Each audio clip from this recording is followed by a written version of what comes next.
And Joseph, in the meantime, it will be quite a story that he will tell. He's told stories before. He's a tainted witness. He's lied in front of Congress before. What do you think will make him believable come Wednesday or all of this week?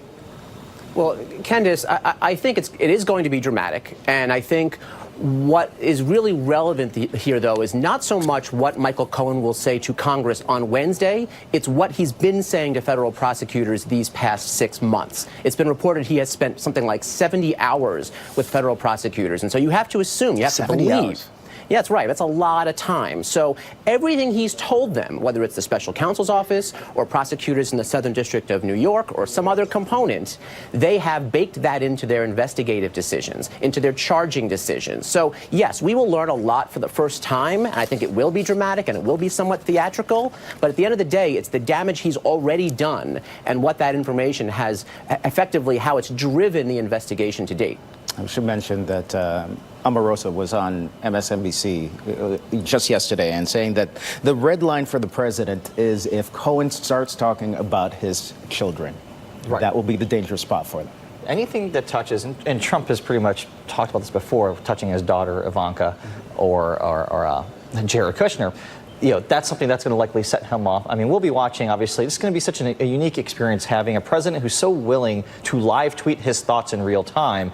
As a hearing like this unfolds, when we had hearings during the Obama years, we could not have imagined a scenario where Barack Obama would have live tweeted a hearing that we were having, and how that will impact our perception of the hearing. And really, it also just shows what's getting to Trump. What is he afraid of? And that's why this hearing, the big takeaway from this hearing, I think, is going to be, is it will lay the foundation, the groundwork for Congress to go after the tax returns. And that's what a lot of people are hoping for. A lot of Democrats are hoping for. The special counsel, I should mention, has a whole host of investigations that are still out there. The Russia government election attack, Paul Manafort's activity, WikiLeaks, Middle Eastern influence. Natasha, as you look at that list and you know what's still out there, I believe there are about 17 of them as counted by Wired magazine. What do you think the president's most worried about?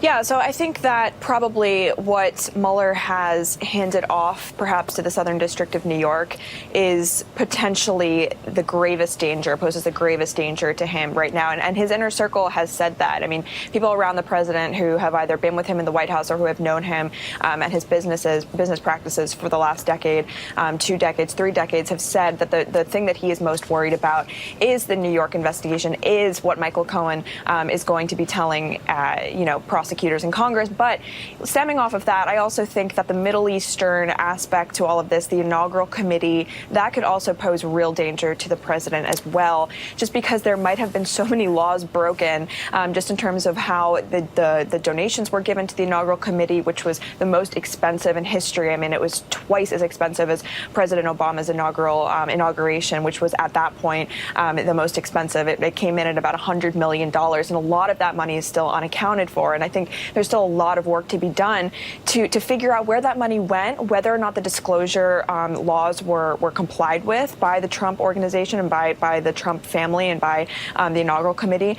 And, I think that eventually could prove extremely problematic for the president, as we've already seen campaign finance violations have figured prominently in the investigation into, Michael Cohen and all of the things that have come out since. So that is an angle I'm looking forward to kind of learning more about. And I think that what we've learned so far, just in terms of, investigative journalism, has produced a lot, but Mueller has said very little about it. Yeah, that indeed. And Joseph, as you mentioned, Cohen has been talking quite a bit, some 70 hours to investigators. He was there on Capitol Hill just on Friday in the SCIF. He will be there on Tuesday behind closed doors, and then Wednesday publicly.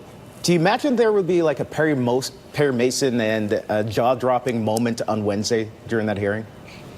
Kendis, I think if there is, it's probably more on the political, perhaps the embarrassing side. I don't know if necessarily it'll be legal in nature. I think there could be some anecdotes about the president's behavior. I think there could be some stories about his business dealings that might not fit neatly into an investigation or a prosecution, but would certainly be jaw-dropping, certainly be interesting to the audience to kind of pierce this facade and get the real story from an insider. All right, well, we'll be watching. You know, the president will be in Hanoi by that point. It's 12 hours ahead, so perhaps he'll be getting some sleep. Somehow I doubt it. Thanks to Kurt Bardella and Natasha Bertrand and Joseph Moreno. Thank you, guys. Okay, so...